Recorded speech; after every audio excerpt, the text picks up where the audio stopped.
Good morning students. आज हम आपकी पाठ्य पुस्तक क्षितिज के पद्य खंड की कविता मातृ वंदना पढ़ेंगे। इस कविता के कवि का नाम है सूर्यकांत त्रिपाठी निराला। हमने इन कवि की एक और कविता पिछले वीडियो में पढ़ी है जिसका शीर्षक था अभी न होगा मेरा अंत। ये उसी पाठ की एक और कविता है। इस कविता में जो मातृवंदना कविता है, इस कविता में कवि निराला ने अपने राष्ट्र प्रेम का परिचय दिया है। वे अपनी मातृभूमि को, जिसे वो मातृ कहकर भारती को, अपनी मातृभूमि भारत माता को अपने जीवन का सर्वस्व समर्पण कर देना चाहते हैं। तो मातृवंदना कविता में निराला ने अपना राष्ट्र प्रेम व्यक्त किया है और अपने राष्ट्र प्रेम को व्यक्त करते हुए उन्होंने माँ भारती के चरणों में अपना जीवन अर्पित कर देने का, अर्थात सब कुछ त्याग बलिदान कर देने का भाव अभिव्यक्त किया है। और इस कविता में कवि ने भारत को, भारत भूमि को अपनी माँ समझ करके उन्हें सम्मान दिया है। राष्ट्र प्रेम से ओतप्रोत इस कविता को अब हम आरंभ करते हैं। और कविता आरंभ करने से पहले मैं आपको बता देती हूँ कि ये खड़ी बोली हिंदी में लिखी गई है कविता, और इसमें तत्सम शब्दावली अधिक है, अर्थात संस्कृत के शब्दों का प्रयोग बहुत ज़्यादा किया गया है। ये कविता मुक्त छंद में लिखी गई है। कविता हम आरंभ करते हैं। नर जीवन के स्वार्थ सकल, बली हूँ तेरे चरणों पर, माँ मेरे श्रम सिंचित सब फल।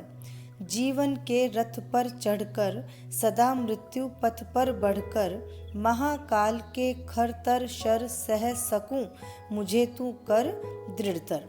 जागे मेरे उर में तेरी मूर्ति, अश्रु जल धोत विमल, द्रग जल से पा बल, बलि कर दूं जननी, जन्म श्रम संचित फल। कवि कहते हैं, हे भारती, हे भारत माँ, मुझे ऐसा बल प्रदान करो, मुझे ऐसी आत्मशक्ति प्रदान करो कि मैं अपने इस मनुष्य जीवन के जितने भी स्वार्थ हैं और इस मनुष्य जीवन में मैंने अपने श्रम से सींचकर जितने भी फल प्राप्त किए हैं, उन सभी को तुम्हारे चरणों पर न्यौछावर कर दूं। देखिए, मनुष्य को एक स्वार्थी प्राणी कहा जाता है। तो यहाँ पर नर का अर्थ है मनुष्य, स्वार्थ सकल, सकल मतलब सारे। जिस प्रकार से मनुष्य स्वार्थी माना जाता है, तो मनुष्य इस जीवन में जो भी काम करता है वो किसी न किसी स्वार्थ की पूर्ति के लिए करता है। तो यहाँ पर कवि यही कह रहे हैं कि मैं मेरे इस मनुष्य जीवन के वो सारे स्वार्थ जो मैंने मेरे लिए किए थे, सकल मतलब समस्त, सारे, मैंने मेरे इस मनुष्य जीवन में जितने भी स्वार्थपूर्ण कार्य किए हैं, मेरे लिए जो मैंने कार्य किए हैं, वो सभी मैं तुम्हारे चरणों पर बलिदान कर देना चाहता हूँ। हे भारत माँ, मुझे ऐसा बल दो, मुझे ऐसी आत्मशक्ति, आत्मबल प्रदान करो कि मैं मेरे इस मनुष्य जीवन के सभी स्वार्थों को तुम्हारे चरणों पर बलिदान कर सकूं। और मैंने इस जीवन में अपने श्रम से सींचकर, सिंचित सींचे हुए, अपने श्रम से सींचकर मैंने जितने भी फल अर्थात वस्तुएं प्राप्त की हैं, वो सभी वस्तुएं भी मैं तुम्हारे चरणों में बलिदान कर सकूं, मुझे इतनी आत्मशक्ति प्रदान करो। आगे कवि कहते हैं, जीवन के रथ पर चढ़कर, सदा मृत्यु पथ पर बढ़कर।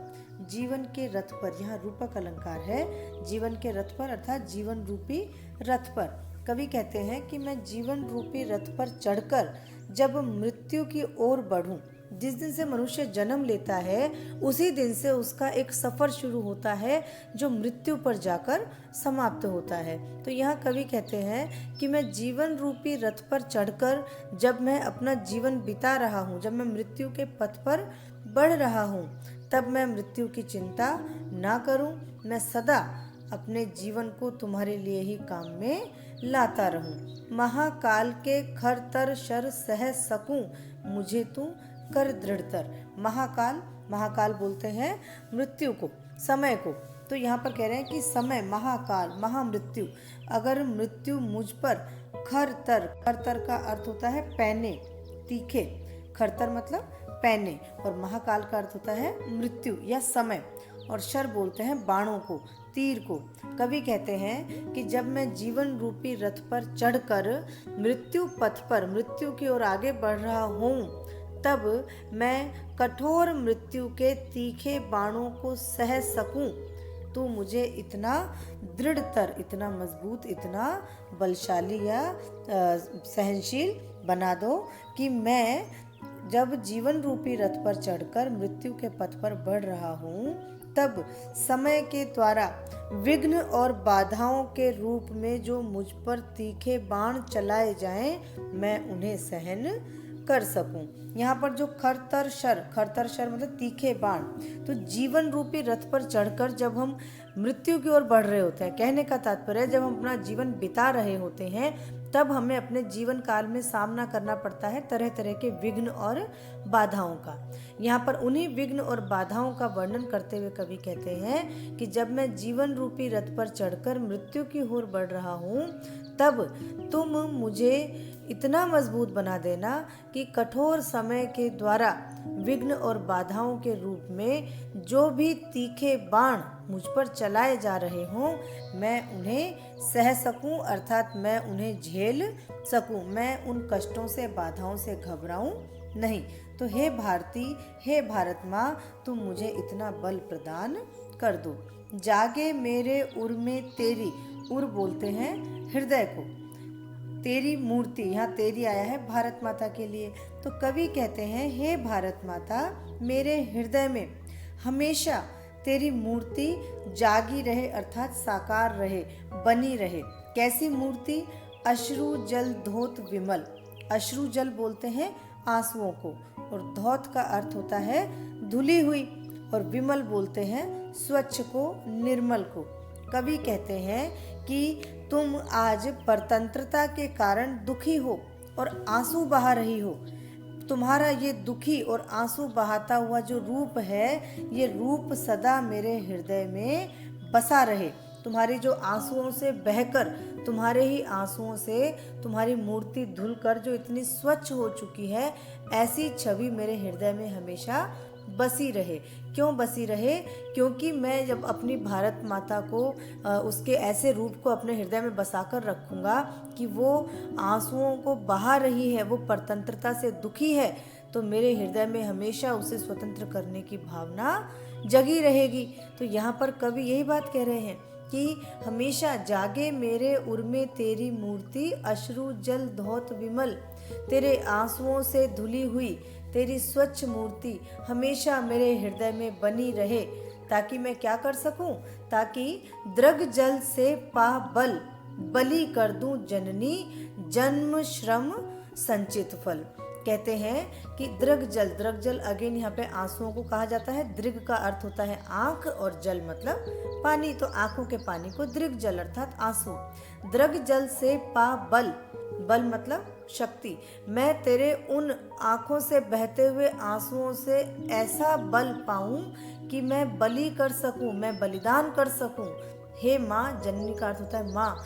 हे माँ, मैं तुम्हारे उन बहते हुए आंसुओं से इतना बल पाऊं कि इस जन्म में मैंने अपने श्रम से जितने भी फलों को संचित किया है, वो मैं तेरे चरणों में न्योछावर कर सकूं, बलि कर सकूं, न्योछावर कर सकूं। एक बार मैं फिर से बता देती हूँ। यहाँ पर कवि कहते हैं हे भारती माँ, हे भारत माता, मैं मेरे इस मनुष्य जीवन के, किसके?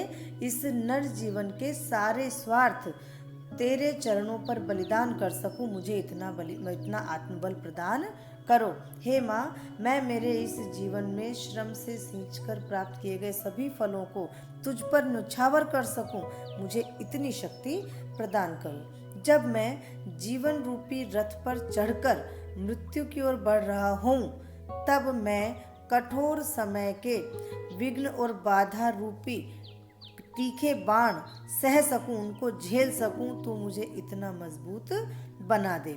मेरे हृदय में सदा तेरी आंसुओं से धुली हुई एक स्वच्छ मूर्ति बसी रहे।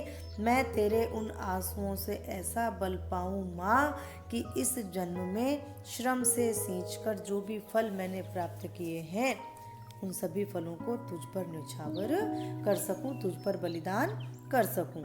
यहाँ पर इस पैराग्राफ में अगर हम देखते हैं विशेष की दृष्टि से, तो खड़ी बोली हिंदी है जिसमें तत्सम शब्दों की प्रधानता है। शैली में समर्पण भाव दिखाई दे रहा है, तो समर्पण से भरी हुई एक शैली है। मुक्त छंद में लिखा हुआ है ये। और अगर हम अलंकार देखते हैं तो स्वार्थ सकल, इस जगह पर अनुप्रास अलंकार है। श्रम सिंचित में भी अनुप्रास अलंकार है। जीवन के रथ पर चढ़कर, इस जगह पर जीवन को रथ का रूप दिया गया है, तो रूपक अलंकार है। फिर खरतर शर सह सकूं, ये स और स इनकी आ रही है सकूं यहाँ पर, तो ये हो गया अनुप्रास अलंकार। तो इस प्रकार से रूपक और अनुप्रास अलंकार इस पैराग्राफ में दिखाई दे रहा है। मुक्त छंद है, तत्सम शब्दावली है जो कि खड़ी बोली में लिखी गई कविता है। अब हम आगे का पैराग्राफ पढ़ते हैं। बाधाएं आए तन पर, देखूं तुझे नयन मन भर, मुझे देख तू सजल द्रगों से अपलक, उर के शतदल पर क्लेद युक्त अपना तन दूंगा, मुक्त करूंगा तुझे अटल, तेरे चरणों पर देकर बलि, सकल श्रेय श्रम संचित फल। कवि कहते हैं, हे मातृभूमि, चाहे मेरे इस तन पर कितनी भी बाधाएं आए, जब मैं तुझे स्वतंत्र कराने के लिए सफ़र तय करूं, अपने जीवन को व्यतीत करूं, तो उस समय मेरे इस तन पर कितनी भी बाधाएं आए, बाधाएं आए तन पर, तन मतलब शरीर, तो मेरे इस तन पर कितनी भी बाधाएं आए, तन पर बाधाएं आए, मैं उन्हें झेल सकूं, मैं उन सभी बाधाओं का सामना कर सकूं, तथा मेरा ध्यान कहीं भटके ना, मेरा ध्यान सिर्फ किस पर लगा रहे, देखूं तुझे नयन मन भर, तुझे मैं अपने नेत्रों से मन भर कर देखता रहूं। अर्थात मेरे शरीर पर कितनी भी बाधाएं आए, पर मेरा ध्यान कहीं और न भटके, मेरी दृष्टि, मेरे नयन सदा तुझ पर ही लगे रहे, मैं सदा तुझे ही देखता रहूं, मेरे हृदय में तू ही बसी रहे। और तू कैसी मूर्ति तेरी मेरे हृदय में बसी रहे कि मुझे देख तू सजल द्रगों से, सजल बोलते हैं जल से भरे हुए, अर्थात आंसुओं से भरे हुए, द्रग बोलते हैं नेत्रों को, तो मुझे देख तू सजल द्रगों से अपलक, अपलक होता है बिना पलक झपकाए लगातार देखना। कवि कहते हैं, हे माँ, तू भी मुझे अपने आंसुओं से भरे नेत्रों से एक टक देखती रहना, अपलक देखती ही रहना। अर्थात मैं तेरा पुत्र हूँ, मैं कितनी भी बाधाओं का सामना करूँ, मैं हमेशा तेरे अपने नेत्रों में मन भरकर तुझे देखता रहूँ, और तू भी अपने नेत्रों में जल भरकर बिना पलक झपकाए अपलक मुझे देखती रहे। तो तेरे उन आंसुओं को देखकर, तुझे देखकर मुझे इतना बल प्राप्त होता रहेगा कि मैं उन विघ्न बाधाओं का सामना कर सकूंगा। उर के शतदल पर, उर वापस आ गया है जिसे हृदय बोलते हैं, और शतदल बोलते हैं कमल को। उर के शतदल पर अर्थात तेरा जो हृदय रूपी कमल है, भारत माता के उर मतलब हृदय को कमल का रूप दिया गया है, तो कवि कहते हैं कि तुम मुझे अपने हृदय रूपी कमल पर बिठाए रखना। कब बिठाना? जब क्लेद युक्त, क्लेद बोलते हैं पसीने को, और क्लेद युक्त पसीने से भरा हुआ, अर्थात जब मैं तुझे स्वतंत्र कराने के लिए थक जाऊं, पसीने से लथपथ हो जाऊं, थक जाऊं, जीवन में अंत समय तक तुझे स्वतंत्र कराने के लिए लड़ता रहूं, संघर्ष करता रहूं, और अंत में जब मैं थक जाऊं, क्लेद युक्त हो जाऊं, पसीने से थक जाऊं, परिश्रम करते करते हारने लगूं, तब मैं तुझ पर अपना तन बलिदान कर दूंगा, मैं अपना सर्वस्व तुझ पर बलिदान करूंगा, पर तुझे मैं मुक्त कराकर ही रहूंगा। और जब मैं थक जाऊं, जब मैं इस जीवन में तेरी स्वतंत्रता के लिए लड़ता लड़ता और संघर्ष करता करता थक जाऊं और अपने शरीर को तुझ पर समर्पित कर दूं, तब तू मुझे उर के शतदल पर, मतलब अपने हृदय रूपी कमल में स्थान देना। अपने हृदय रूपी कमल में, हे भारती माँ, जब मैं तुझे स्वतंत्र कराते कराते संघर्ष करता करता थकने लगूं, अर्थात मृत्यु प्राप्त हो जाए मुझे, तब तू मुझे अपने हृदय रूपी कमल में स्थान देना। मैं तुझे मुक्त करूंगा, मैं अपना सबसे बड़ा बलिदान, प्राणों का, शरीर का बलिदान देकर भी मैं तुझे मुक्त करके ही रहूंगा। और कैसा मुक्त करूंगा? अटल, कभी वापस तुझे स्वतंत्र नहीं होने दूंगा। तो मैं अपना तन भी तुझ पर न्यौछावर कर दूंगा और तुझे मुक्त करूंगा, तुझे अटल मुक्त बना दूंगा, तुझे सदा स्वतंत्र बना दूंगा। तेरे चरणों पर देकर बलि, कैसे स्वतंत्र बनाऊंगा? कि मैं तेरे चरणों पर बलिदान कर दूंगा, क्या बलिदान कर दूंगा? सकल श्रेय श्रम संचित फल। सकल बोलते हैं सारे, सारे के सारे, श्रेय मतलब श्रेष्ठ, जितने भी मेरे श्रेष्ठ, ये श्रेय बोलते हैं श्रेष्ठ को, सारे, सकल मतलब सारे, मैं मेरे इस जीवन के श्रम से सींचकर प्राप्त किए गए जितने भी श्रेष्ठ फल हैं, वो सभी फल तेरे चरणों पर बलिदान करूंगा। अपना तन भी तुझ पर बलिदान कर दूंगा और तुझे अटल स्वतंत्र बना दूंगा। और जब मैं जीवन में अंत समय में अपने प्राणों को तुझ पर न्यौछावर करके थक जाऊं, तब तू अपने हृदय रूपी कमल में मुझे स्थान देना। यहाँ पर वापस से मैं एक बार आपको बता देती हूँ। बाधाएं आए तन पर, कवि कहते हैं कि मेरे इस शरीर पर कितनी भी बाधाएं आए, पर मैं उन बाधाओं से डरूं नहीं, घबराऊं नहीं। मेरा ध्यान हमेशा तुझको ही नयन मन भर देखते हुए, मेरा ध्यान हमेशा तुझ पर ही लगा रहे और मैं अपने नेत्रों से तुझे मन भर कर देखता रहूं और तू भी मुझे अपने नेत्रों में जल भरकर सजल द्रगों से अपलक देखती रहे। और जब मैं तुझे स्वतंत्र कराने के लिए संघर्ष करता करता अपने तन को बलिदान कर दूं तुझ पर, उस समय जब मैं पसीने में लथपथ हो जाऊं और अपना तन बलिदान कर दूं, तब तू मुझे अपने हृदय रूपी कमल में स्थान देना। हे भारती, हे माँ भारती, मैं अपने तन का बलिदान देकर तुझे अटल स्वतंत्र बना दूंगा और इस जीवन में मैंने श्रम से सींचकर जितने भी श्रेष्ठ फल प्राप्त किए हैं, वो सारे फल मैं तेरे चरणों पर बलिदान कर देना चाहता हूँ और बलिदान कर दूंगा। तो इस पैराग्राफ में भी अगर हम देखें तो देश प्रेम की भावना यहाँ पर मुखर हो रही है। अगर हम बात करते हैं अलंकारों की, तो अलंकारों में बच्चों जो उर के शतदल पर, ये उर का शतदल यहाँ पर है रूपक अलंकार। यहाँ पर हृदय को एक कमल का रूप दिया गया है और उसी प्रकार से श्रेय श्रम संचित फल, जो लास्ट लाइन है यहाँ पर, सकल श्रेय श्रम संचित फल स की आवृत्ति होने के कारण अनुप्रास अलंकार है। फिर से बता देती हूँ, तत्सम शब्दावली है और खड़ी बोली हिंदी है, मुक्त छंद में लिखी गई है, देश प्रेम से या राष्ट्र प्रेम से ओतप्रोत यह कविता है। अब हम बात करते हैं इस कविता के प्रश्न उत्तरों की। सबसे पहले है वस्तुनिष्ठ प्रश्न। वस्तुनिष्ठ प्रश्नों में पहला हम कर चुके हैं, हम बात करते हैं दूसरे प्रश्न की। शतदल का अर्थ क्या है? शतदल का अर्थ होता है कमल। कमल के फूल को शतदल कहा जाता है।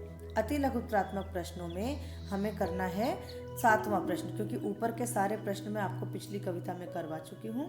हम बात करते हैं 7वें प्रश्न की। 7वां प्रश्न है, मातृवंदना कविता में कवि ने माँ का संबोधन किसके लिए किया है? मातृवंदना कविता में कवि ने माँ का संबोधन मातृभूमि भारत के लिए किया है, अपनी भारत माता के लिए किया है। फिर है लघुत्रात्मक प्रश्न। लघुत्रात्मक प्रश्नों में हम करेंगे 9वां प्रश्न। 8वां मैं आपको पहले समझा चुकी हूँ। 9वां प्रश्न है, कविता मातृवंदना के अनुसार कवि माँ के चरणों में क्या क्या समर्पित कर देना चाहता है? कविता मातृवंदना के अनुसार कवि मातृभूमि के चरणों में, भारत माँ के चरणों में अपना सर्वस्व समर्पित कर देना चाहता है। वो अपने जीवन के सभी स्वार्थों को भारत माता पर बलिदान कर देना चाहता है। अब उसने अपने जीवन में परिश्रम से जितनी भी वस्तुएं प्राप्त की हैं, वो उन सभी वस्तुओं को, उन सभी सुख साधनों को भारत माँ के चरणों में समर्पित कर देना चाहता है। और जीवन में जितने भी विघ्न और बाधाएं आए, वो उनको झेलता हुआ जीवन में पसीना बहाकर जितनी भी कमाई उसने की है, उस सभी वस्तुओं को, उन सभी फलों को और अपने जीवन के सभी श्रेष्ठ कर्मों को वो मातृभूमि के चरणों में बलिदान कर देना चाहता है। निबंधात्मक प्रश्न में है 11वां प्रश्न, कविता मातृवंदना का केंद्रीय भाव लिखिए। यहाँ केंद्रीय भाव से मतलब होता है मूल भाव। इस कविता का एक तरीके से आपको सार लिखना है और इसके सार में आपको बिल्कुल सरल शब्दों का प्रयोग करते हुए इस कविता का सार लिखना है, जिसमें आप लिख सकते हैं कि निराला जी। सबसे पहले आप इसमें परिचय देंगे, क्योंकि ये एक निबंधात्मक प्रश्न है और निबंधात्मक प्रश्न जब भी होता है तो 1 या 2 पंक्ति में हमको पहले कविता का या पाठ का थोड़ा सा परिचय देना होता है। तो सबसे पहले हम बताएंगे कि निराला जी की कविता मातृवंदना जो है वो राष्ट्र प्रेम से ओतप्रोत है। राष्ट्र प्रेम और देशभक्ति इसमें भरी हुई दिखाई देती है और इस कविता में कवि निराला जी ने मातृभूमि के प्रति अपनी असीम भक्ति और प्रेम का प्रदर्शन भी किया है और उन्होंने अपने प्रेम का और अपने भारत भूमि के प्रति सर्वस्व समर्पण का वर्णन करते हुए क्या कहा है कि मैं अपने जीवन के सभी स्वार्थ तथा जीवन भर मैंने जो श्रम से वस्तुएं प्राप्त की हैं उन सभी वस्तुओं को मैं आप पर न्यौछावर कर देना चाहता हूँ। मैं तन मन और धन से आपकी सेवा करना चाहता हूँ और आप पर सबको समर्पित कर देने का भाव अपने हृदय में रखता हूँ।